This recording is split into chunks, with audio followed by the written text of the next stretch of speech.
Later on, during the wheat harvest, Samson took a young goat as a present to his wife.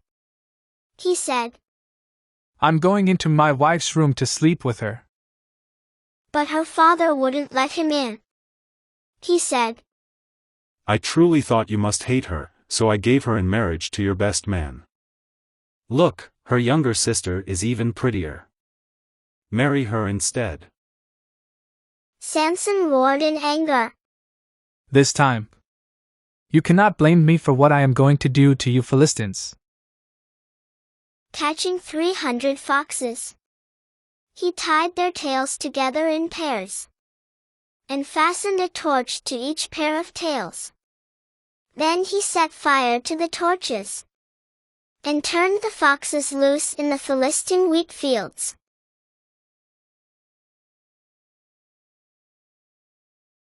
The foxes raced through the fields in a panic, setting fire to everything in sight.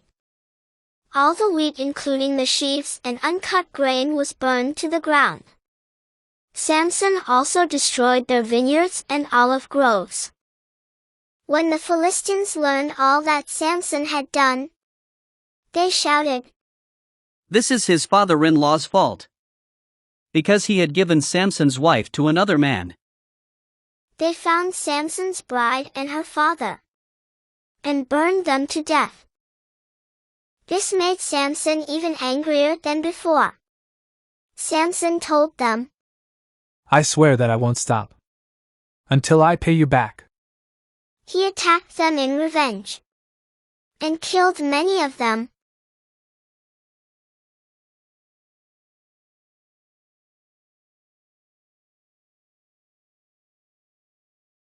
Then he fled to the Israelite town of Lehi and hid in a rocky cave in the cliff at Etam.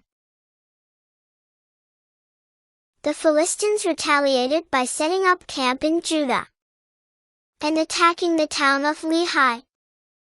The men of Judah asked them, "Why are you attacking us?" They answered, "We came to take Samson prisoner and to treat him as he treated us. Help us capture this brute, and we will leave you alone." They said to the Israelites. The Israelites quickly agreed. They were tired of the trouble Samson was causing. The Israelites knew Samson was big and strong, so they sent 3,000 men to the cave to find him. Then they said to Samson, "What have you done to us? Don't you know that the Philistines are our rulers? We have come here to tie you up, so we can hand you over to them." Samson said, "Give me your word that you won't kill me yourselves." "All right.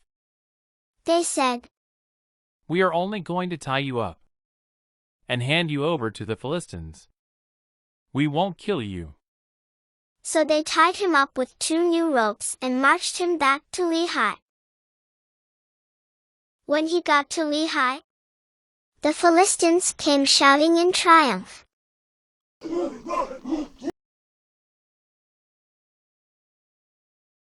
Suddenly, the Spirit of the Lord came powerfully upon Samson, and he broke the ropes around his arms and hands, as if they were strands of thread.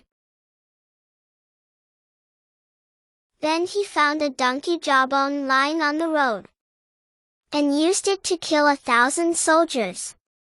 The Philistines were no match for the mighty Samson. Then Samson said, "With the jawbone of a donkey, I've piled them in heaps. With the jawbone of a donkey, I've killed 1,000 men." When he finished his boasting, he threw away the jawbone, and the place was named Jawbone Hill. Samson was now very thirsty, so he called to the Lord and said, "You gave me this great victory. Am I now going to die of thirst and be captured by these unbelieving Philistines?" Then God opened a hollow place in the ground at Lehi, and water came out of it. Samson drank it and began to feel much better. Then he named that place the spring of the one who cried out. For the next 20 years, Samson served as a judge in Israel, fighting against the Philistines. To find out what happened next, go to part 4, Samson and Delilah.